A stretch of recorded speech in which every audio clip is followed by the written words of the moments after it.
Hello viewers, আসসালামু আলাইকুম। Welcome back to my another video. আজকে আমি একটি অত্যন্ত মজাদার ক্রিস্পি রেসিপি নিয়ে হাজির হয়েছি। চিকেন দিয়ে বানাবো আমি এই রেসিপিটি। তো চলুন রেসিপিটি দেখে আসি। তার আগে আমার চ্যানেলটিকে সাবস্ক্রাইব করেননি যারা, সাবস্ক্রাইব করে রাখুন।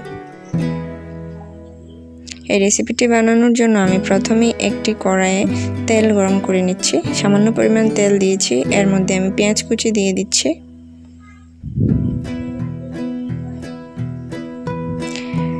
পেঁয়াজ কুচিটাকে ভালোভাবে ভেজে নেব আমি কিছুক্ষণ।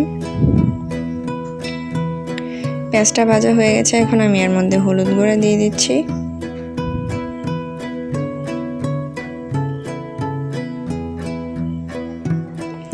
হলুদ গুঁড়ার পর আমি দিয়ে দিচ্ছি মরিচের গুঁড়া।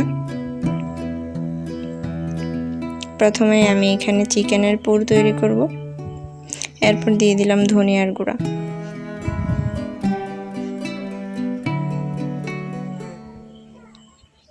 ধনিয়ার গুঁড়াটাকে এখন এগুলোকে ভালোভাবে আমি চামচ দিয়ে নাড়তে চাড়তে থাকবো অনেকক্ষণ পর্যন্ত,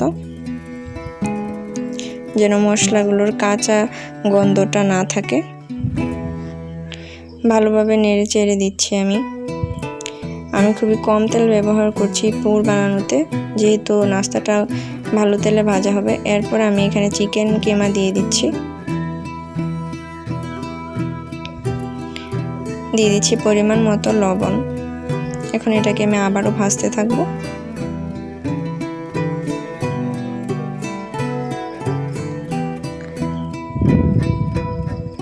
ভালোভাবে ভাজা হয়ে গেলে আমি এখানে সামান্য পানি দিয়ে দিচ্ছি, একদম কম, যেন চিকেনটা সেদ্ধ হতে পারে ভালোভাবে।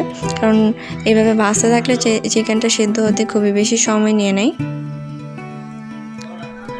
আরও একটু পানি দিয়ে দিলাম, পানিটা খুব তাড়াতাড়ি শুকিয়ে গিয়েছিল। এখন আমি ঢাকনা দিয়ে এটাকে ঢেকে দিচ্ছি।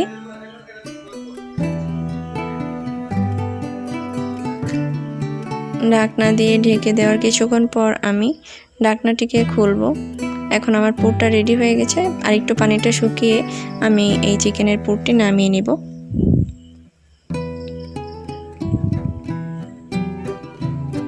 এখন আমি কাঁচামরিচ এবং পেঁয়াজ দিয়ে দিচ্ছি। কিউব করে কেটে নিয়েছিলাম পেঁয়াজগুলোকে।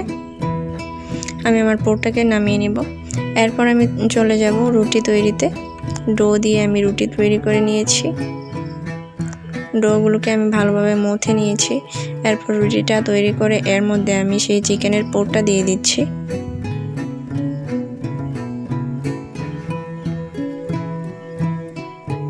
খুবই সুন্দর একটা গন্ধ বেরিয়েছিল পুর থেকে। এখন আমি পুরটা দিয়ে দেওয়ার পর ভালোভাবে এটাকে বলে নিচ্ছি। এভাবে আমি একটুখানি বলে নেব। দুই ভাঁজ দিয়ে দেওয়ার পরে আমি এই যে রুটির আরেক পাশ আছে, এটাকে আমি এভাবে চাকুর সাহায্যে কেটে নিচ্ছি।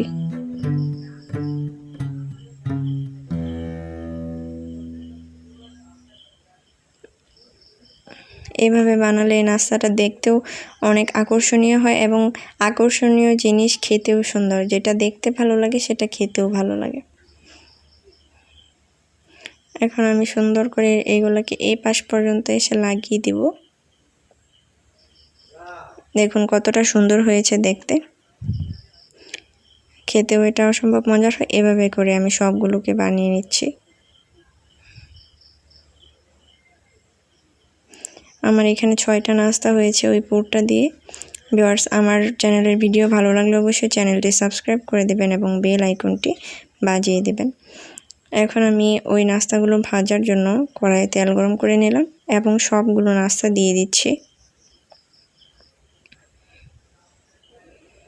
আপনারাও চাইলে বাসায় খুবই অল্প সময়ে অল্প উপকরণ দিয়ে বানিয়ে ফেলতে পারেন এমন মুখরোচক নাস্তা।